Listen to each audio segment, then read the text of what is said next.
Today we are going to analyze the brilliance of Terence Crawford in his recent fight against Errol Spence Jr. And this, to me, going in, was a 50-50 fight. I had so many people ask me, Gabriel, who do you think is going to win this fight? I would go, well, to me, yes, Crawford has the skill set, but Spence is incredibly skilled as well. Maybe not quite as much as Crawford, but he's gonna have that size and he's got that dog in him, that ability to truck forward, and he might give Crawford something we've never seen before.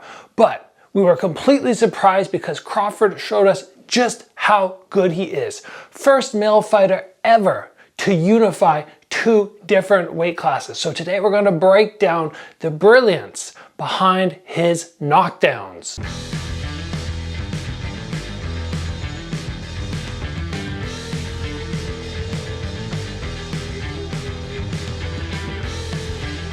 The first thing that we'll note is both fighters are out of a southpaw stance.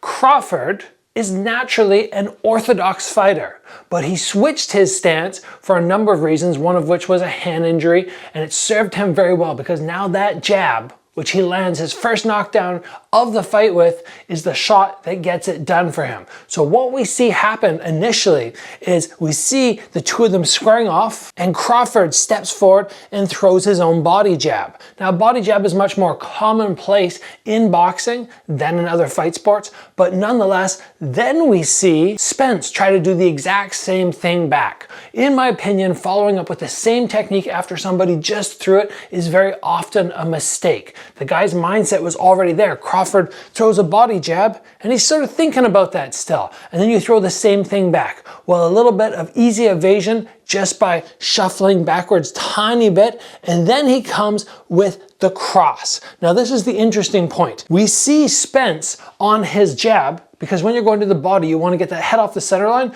but you also don't want to get countered.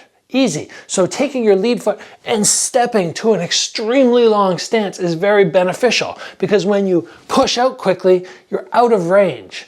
But Crawford deals with that by springing forward on his jab. He evades the body shot, he throws his counter cross, which kind of lands off the neck, and then he springs forward, both feet in the air, to land that jab. I can guarantee you that no bookie in the world had that Terence Crawford was going to drop Spence with a jab. Nobody would be thinking that that was possible because Spence has never been knocked down in his career in a professional fight before this. And it comes off what most consider to be the weakest punch. A jab is just, it's the weakest shot. You can load up more on your upper and hook, but this one in particular, not so much. But like we said, Spence gains that power, he builds it up instead of the flicks, which he mentioned at the end of the fight they knew would not work against Spence. No flick jabs, he loads up with the shoulder off the cross and then boom, extra body weight by jumping, closes the distance. Beautiful jab. I was so surprised when I saw this. The next knockdown even more so caught me by surprise because I'd been waiting and waiting for Spence to get some momentum rolling, for him to get back in the fight, because after that first knockdown, then he goes from round 2 to round 7, getting beat up a little bit. His face is starting to look a little bit haggard, which is something we haven't seen with him before.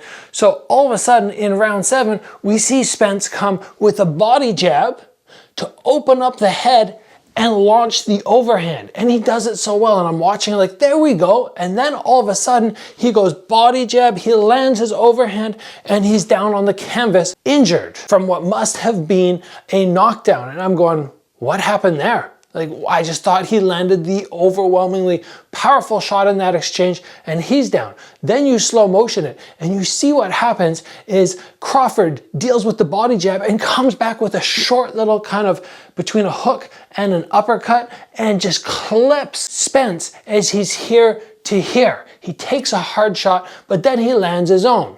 He sort of regains his composure, but for a split second then he drops his weight low. He might look like he's slightly off balance, and Crawford so fast goes from evading the body jab or blocking it to landing his own shot to seeing an overhand come rolling with it so it doesn't hit or like knock him out or hit him too hard, and then coming back with the same shot. It's 1, take the shot, 2.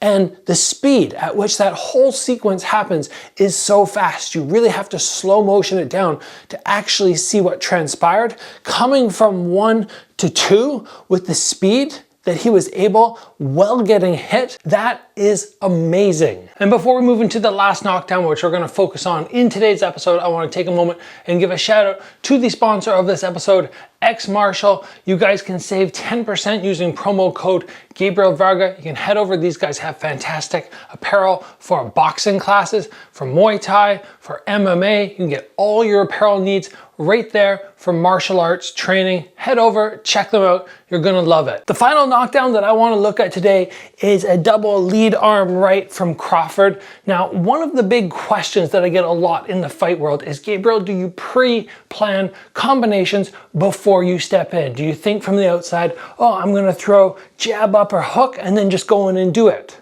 Or alternatively, do you look for the openings? And here we see what one of the highest level boxers in the world is doing. He looks for the openings and he reacts to them. The time between his 2 hooks is not that far. It's not like it's hit, pause for a little bit, hit. He just hits, he waits, he sees the opening, and he goes again. This is a key tactic to making sure that when you are sparring, if you're just sparring, that's great. If you're fighting, even more so important, to be able to read your opponent. So we see Crawford moving around. He hits Spence. Spence moves off to his right, looks a little bit wobbled, and then he comes from the first one, lines it up, second one right to the top of the head, and he scores that knockdown. Amazing work from Crawford in this fight. Where does he go from here? That's the big question, because he's cleaned out the 140-pound division, moved up to 147. He has now unified the titles there. He could go back down to 140 and challenge the undisputed champion there, Devin Haney, or he could go up to 154, maybe a rematch with Spence at a slightly higher weight. Really, to me, it doesn't matter. This fight just showcased how good Terence Crawford is, and I know from now on, when he fights, I'm gonna be watching, because every time you watch somebody like this who is amazing, you pick up things. Even like the notes today, upon watching these knockdowns, you should have learned something from Terence Crawford, hopefully a little bit of something from myself with the breakdown, but it's all thanks to him and his spectacular performance. That's all we got here today, guys. If you enjoyed the episode, please give it a like. As always, train hard. I will see you back here soon for another video.